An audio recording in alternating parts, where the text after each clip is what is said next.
So today, allow me to remain on the verses that we've been addressing, the first 8 verses of the book of Nehemiah, where we have been talking about dealing and avoiding and overcoming rumors. And today, I want to remain within that because I felt it is not fair to only speak about rumors and not to reveal to us the intention of rumors, because rumors are not an aid to themselves. The devil does not, we say they are a tool that the enemy uses to discourage and to dishearten the builders.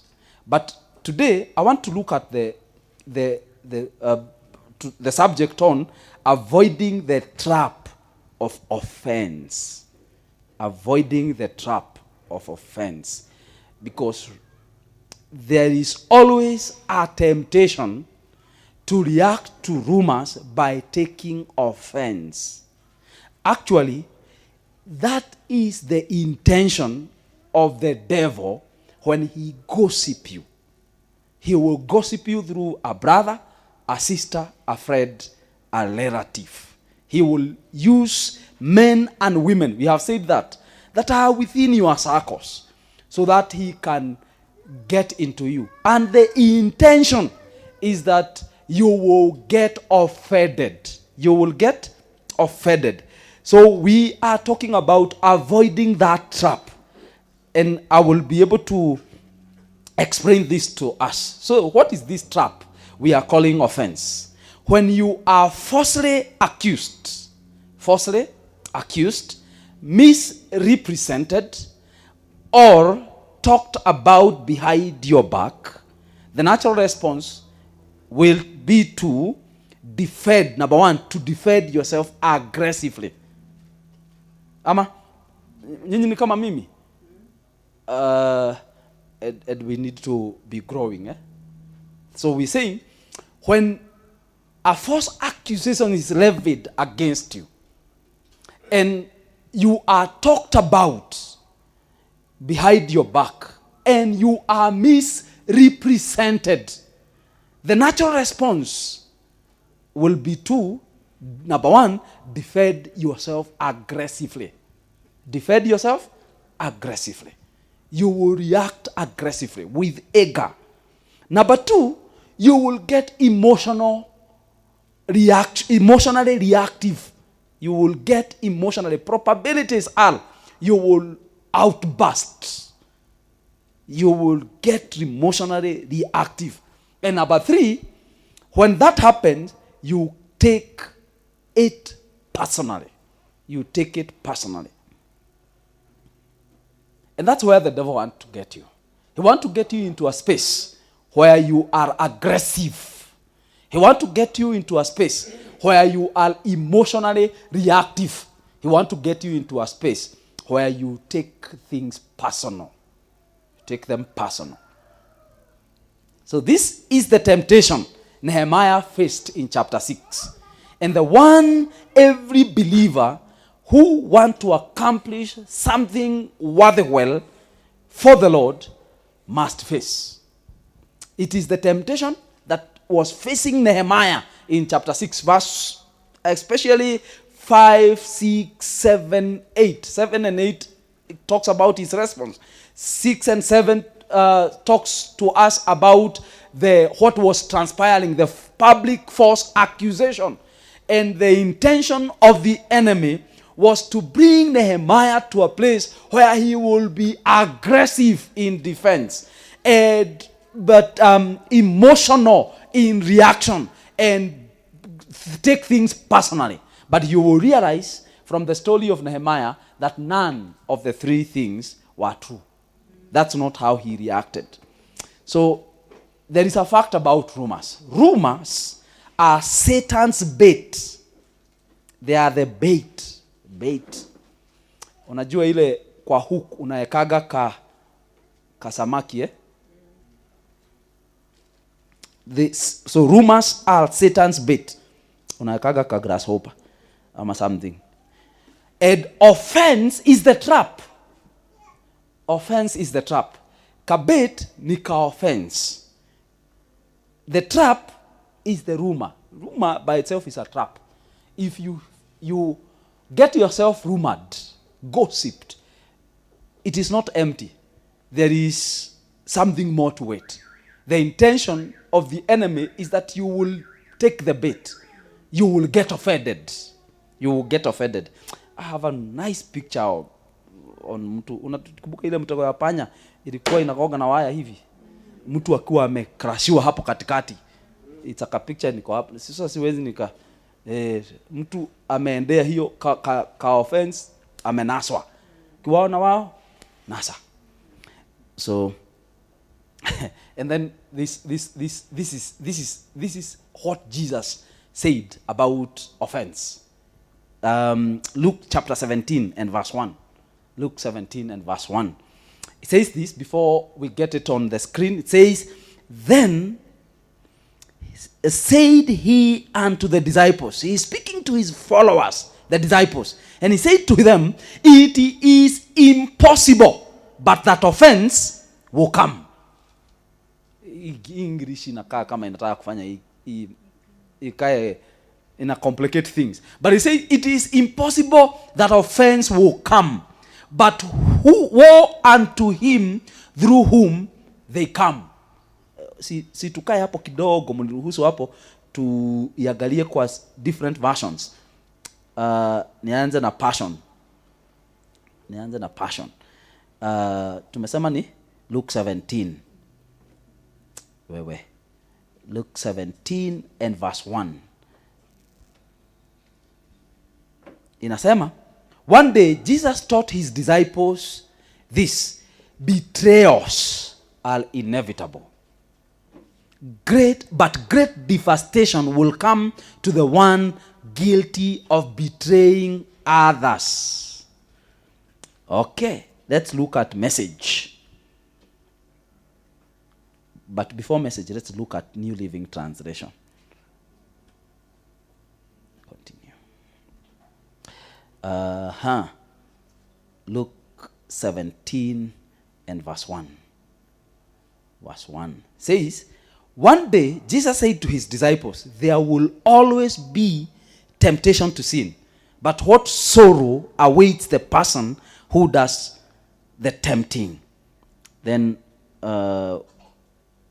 second last version that we are going to look at is the Message version.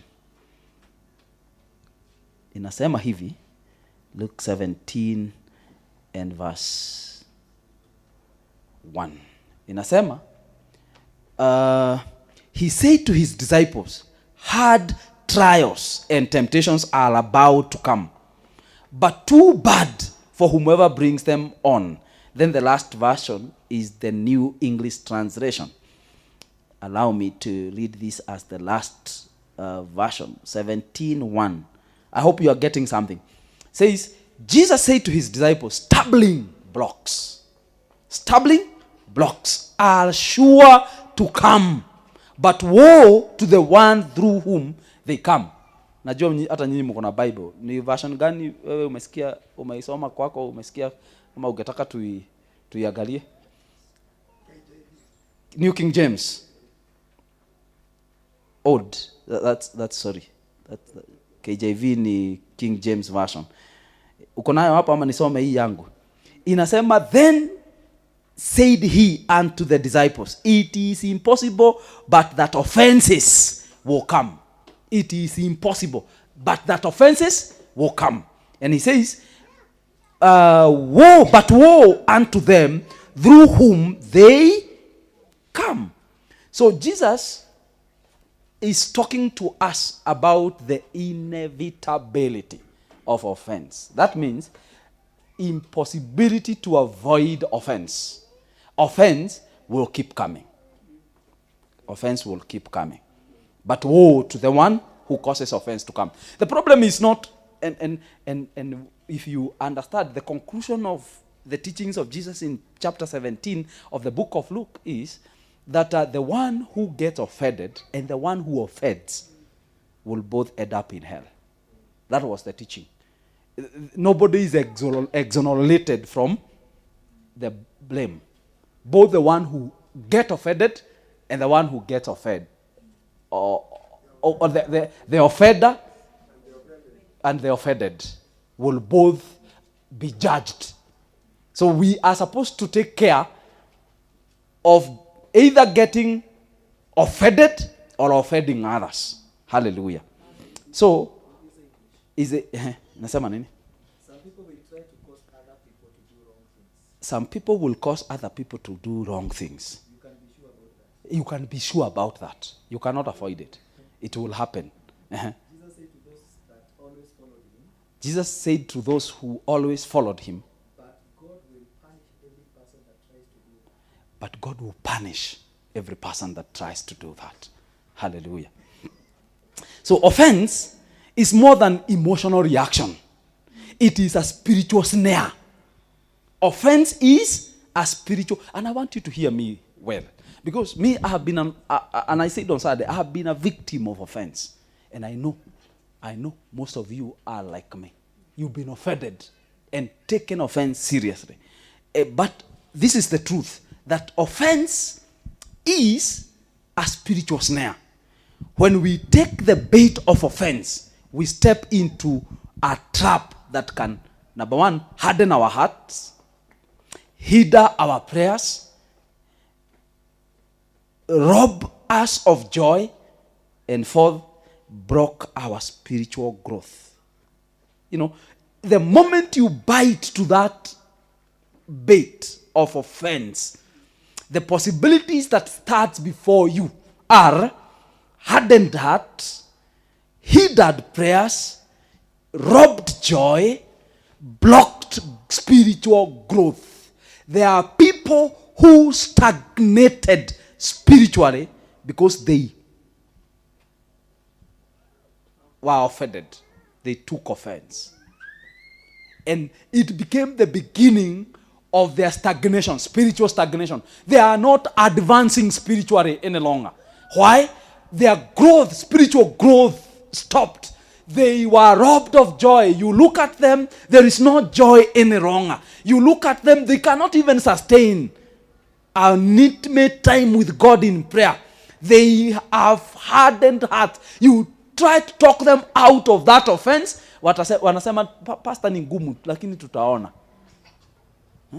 Unaongea naye, umejipanga, umemtembelea, umemuongeresha atoke kwa hiyo offense, anakusikiza kinod kichwa hivi, lakini wakati wa altar call, unajua kuna every pastor hata one on one, ni vile tusemagi tunataka kuitana altar call, hata one on one, kuna pale mwisho mahali unataka kusikia decision. Anakwambia pasi nimekusikia, lakini ni ngumu. Ni ngumu hiyo kitu umesema, ni ngumu. Anasema tutaona. We niombe tu. Niombe tu. What happened? Their hearts were hardened. What hardened their hearts? Offense. They took the bait. Waliichukua. By the way, by running away from offense, you are helping yourself. You are helping yourself. Actually, you are not helping the one who offended you. It's part of guarding your heart. Does not the Bible call us to guard our heart with all diligence? Why? Because it is in the heart that there flows the issues of life. Those Christians who are careful about their spiritual growth, the number one thing they will do is to protect their hearts. Protecting their hearts includes giving people a benefit of doubt. Unasikia kile past, umemsikia tu akisema kitu negative against you, basi acha nikutumie. Umemsikia tu ameisema, ama pasi amefanya kitu kabisa na you are justified to take offense, but you decide I'm going to give him a benefit of doubt. I will not hate on him. I will not block him.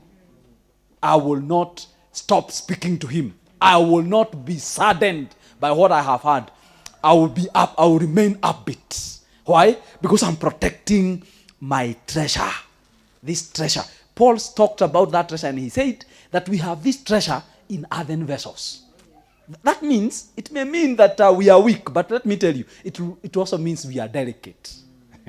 we can fail to deliver the treasure because we broke the earthen vessel. Bwana sifiwe sana. So the call here is avoid offense. Don't take that bait. It will harden your heart.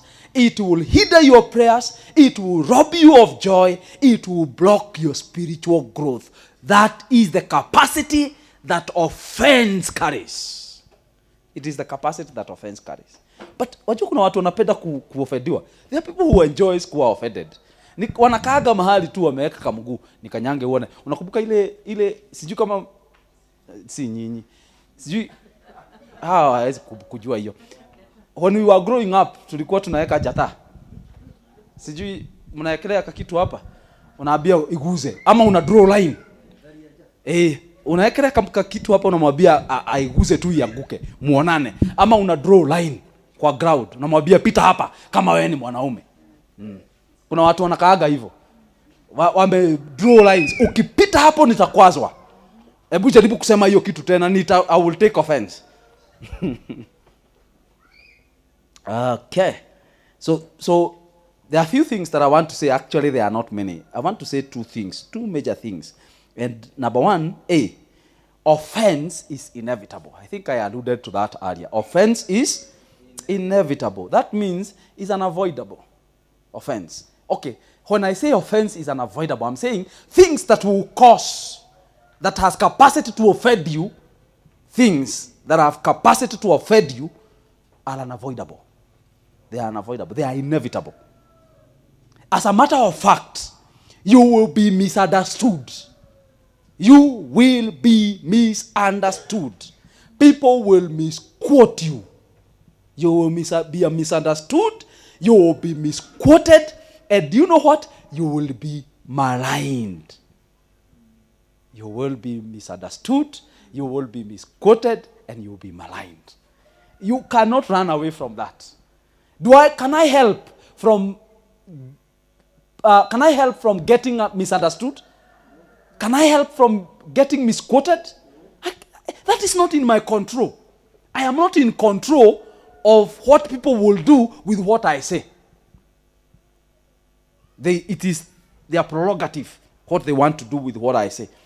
But I have a responsibility to guard my heart from what they will react to, how they will react to what I say. So I'm saying, these things will happen to you, misunderstood, misquoted, and even maligned. But how you respond to rumors determines whether you stay focused on your mission or get trapped by offense. It is your response to rumors that determines whether you will continue on your divine assignment. You will continue doing what God has asked you to do, doing what you know God wants with your life, or you will get trapped by offense. So offense is often the true test of character. Offense is often the true test of character. Not the rumor. Not the rumor. Rumors ni vehicle. It's a tool. But the real gist is in the offense. It is what really tests men and women of God. Why am I saying this? Anyone can appear composed and strong when they are praised. There are people who they will not be, hautawatisha na kuambia eti you are beautiful, hawatachora chini. Hawatatishwa na kuambiwa eti you are such a brilliant mind. Hata haitawaguza, wako too strong, wana unmoved. But wait until the same. Wait until they are criticized, misrepresented, or excluded. Wait until the same people who, when they are misrepresented, criticized, or excluded. Let me ask you a question. Do you immediately defend yourself when you get to positions of misunderstanding? Do you immediately defend yourself? Do you seek revenge? Your first response or impulse is revenge. Do you withdraw in pride when you get criticized or misunderstood? Is your response pride? Or do you stay humble, patient, and mission-minded? Where do you place yourself? Where do you place yourself? Are you in the group that withdraw in pride? Wajua kuna watu, by the way, watu wengine hata wanaondokeaga kwa sababu ya marigo. Pride too. They will withdraw in pride. They can't do that to me. By the way, the question is, who are you? It's the sense of self-importance. So you will withdraw. It's pride. Ukiburi imefika hapa. Mpaka Yesu anajaribu kugoga kwambie uchange. Umemfikishia kiburi hapa. Nakumbuka the other day I was talking about, I have had people say many things. I have had people say wakienda biguni wapate mama fulani huko wata walk out. It's crazy.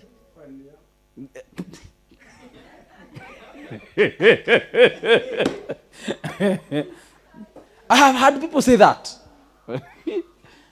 Eti wakifika huko wapate Miriam, watajua huko si biguni. I have had people say that. It's pride. It's pride. Yesu anajaribu kukusaidia. Yaani their sense of self-importance imevuka mipaka. Imevuka mipaka. By the way, I'm not saying holding yourself with pride is wrong, because we need to have a sense of self-pride. But don't overdo it. By the way, there is a very good advice in the scriptures in that regard. I think it is Romans chapter 12. Romans 12. It should be there. There is a very good advice. It says, do not conform. It says, for just one very...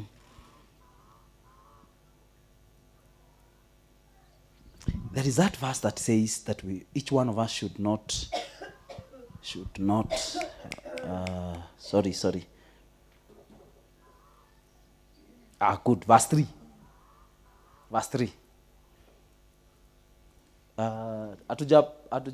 Okay. So because of the privilege, what version is this? A New Living Translation. Because of the privilege and authority God has given me, I give each of you this warning. Do not think you are better than you really are. Don't go to that extreme. Don't overrate yourself. Then it says, be honest in your evaluation of yourself. Be honest. Usijiweke mahali hujafika.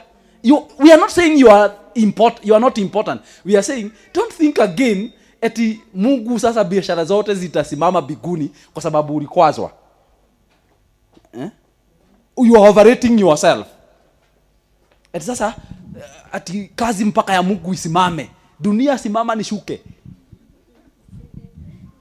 Can you change measuring yourself by the faith God has given us? Can you change the version? Let's also see a different version of the same. It's a very good advice. We are not saying that we should not feel that sense of worth, but he's saying don't exaggerate. For I say through the grace that the given to me, to everyone who is among you, do not to think of himself more highly than he ought to think, but to think soberly as God has dealt to each one a measure of faith. So there is a standard to use. Be fair. Be honest with yourself. Sema, hata mimi ni mwanadamu, hukosea watu. Niwache kukaa kama nikikosewa ni kama dunia sasa itasimama. Na niko kama sijawahi mimi koseana. Sababu sasa nimekosewa, sasa watu wanastahili wabadilike. Mungu anastahili kwanza achome dunia hii na moto. Na wewe ulipokosea you are not asking for the same. Do you understand what I'm saying? So we are talking about the bait of offense, the trap of offense. And we are saying, you wanted to say something? Yes. Mm-hmm. There are many signs of Skefa. John and his brother. Oh yeah. Sons of Zebedee. Waite moto uchome Yes. because they were not like them. Yes. Kwa sababu hawafanyi kile. So and Jesus looked at them and rebuked them. Because kuna watu kwa sababu umeweza kufast wiki mzima. Sasa unafikiria Mungu, you own God. Kwa sababu unatoa tithe nono. So you think you own God. That God is bound to. Wajua kuna watu wamekwazwa na Mungu. Kwa sababu after giving all that money, after praying all those prayers, after doing all that, and then Mungu unifanyie hivyo. Yaani, do you know that's overrating yourself. Mtu anakwazwa mpaka na Mungu. After all this sacrifice, ulikuwa unafikiria There is a verse that addresses that. It is in Luke 17:10. Luke 17:10. Wacha tu preach hii mahubiri ni yetu zote. 17:10. I don't know what it says. I don't have a clue, but let's read it. I trust Daktari and I trust believers. So you also, when you have done anything you are told to do, should say, we are unworthy servants, we have only done our duty. That should be the attitude. That should be the attitude. The attitude here is, okay, it's just by grace. Hata mimi ni Mungu alinihurumia. Ningekuwa nikikwaza watu. Mungu tu alinihurumia. I'm an unworthy servant. There's one thing that has helped me to look at myself. Please, ma'am, use this. Oh, there is one thing that has helped me personally. Wakati pengine niseme somebody has talked bad of me ama amenikwasa. Lazima tu. Ni lazima everybody. So what I do ni kupoint nasema Pastor Kimani Diwameni. See, I'm pointing to you. Yes. So the other fingers, they are pointing at me. Yes. Nijiulize. I have to ask myself. Na mimi nikikosewa, might I have been done something that required me to, ili nikosewe. Yeah. Pengine there is something that I did that triggered you to nikosea. So it has helped me to rate myself. Glory to God. People comes with, let's appreciate ma'am. People, you must come up with devices. You are not doing it for that other person. You are doing it for yourself.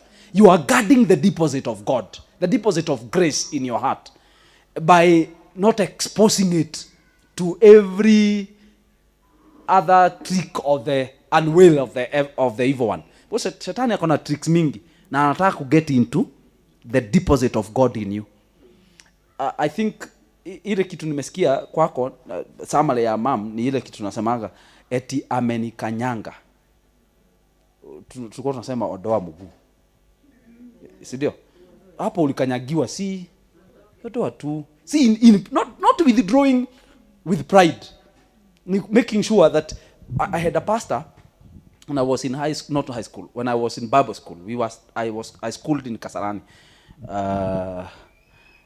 I've been in two different Bible schools. Ile ya kwanza nilienda Kasarani. And every Friday tulikuwa tunamaliza masomo Friday. And this pastor, we were pastoring together in the village, but he had a vehicle. So tunamaliza shule, tunaingia kwa gari. Hiyo ni kitabu Thika Road haikuwa imejengwa, super highway. So siku moja tukirudi na kubuka nilikuwa pale Juja. Na kulikuwa na kajama. Pasi akaingia mtu vibaya, mtu wa matatu. Alikuwa na Toyota 100. Mimi amenibeba hapa kwa passenger seat. Kaingia mtu vibaya driver. Unajua vile driver wa matatu wanakogaga gari hapa upande. Pa! Na akamuita hii kitu inabwekaga. Pa! Na ikafuatwa na hiyo kitu. Wajua sitaki kuisema na microphone. Amekoka gari pamoja na hiyo sauti ikafuata. Pasi akacheka. Wajua mimi nilikuwa na already nimekasirika on his behalf. Nafikiria nani huyo akona audacity ya kutusi pastor. Kwa sababu ni man of God, the anointed man, don't touch the anointed. So I'm wondering nani huyo ana dare. Ajui tunaweza ita moto. You know, pasi akacheka. Unajua hiyo gari inaweza anguka. Unajua vile pride inafanyaga mtu afikirie mambo funny Unajua Mungu anaweza toboa hiyo gari miguu. Unajaribu kutusi the anointed one. So pasi akacheka. Then nikamuuliza, what is up? Kwa nini unacheka Pasi? Kwa naitwa Jesse. And he told me, Pasi, mimi nimejifundisha every time I get to situations like this, kabla nikasirike hujiuliza hivi, ni nini hiyo ambayo nimefanya ambayo inafanana na hiyo kitu ameniita. Yaani kuna kitu nimefanya ambayo inakaa, ambayo inaweza kumpatia suggestion ya kwamba mimi niko hiyo kitu. Na nimeangalia hivi Pasi, nikaona huyu jamaa anaweza kuwa right. Sijafanya vizuri. So I think that's what Mom is saying. It's good to evaluate yourself. The Bible is saying, give yourself an honest evaluation. Give yourself an honest evaluation. Don't just take offense for the sake of it. So a mature Christian should be able to say, I am hurt, but I am not quitting. I am disappointed, but I will continue to build. I'm not giving up. I'm disappointed. This is not the results that I wanted. This is not how I would have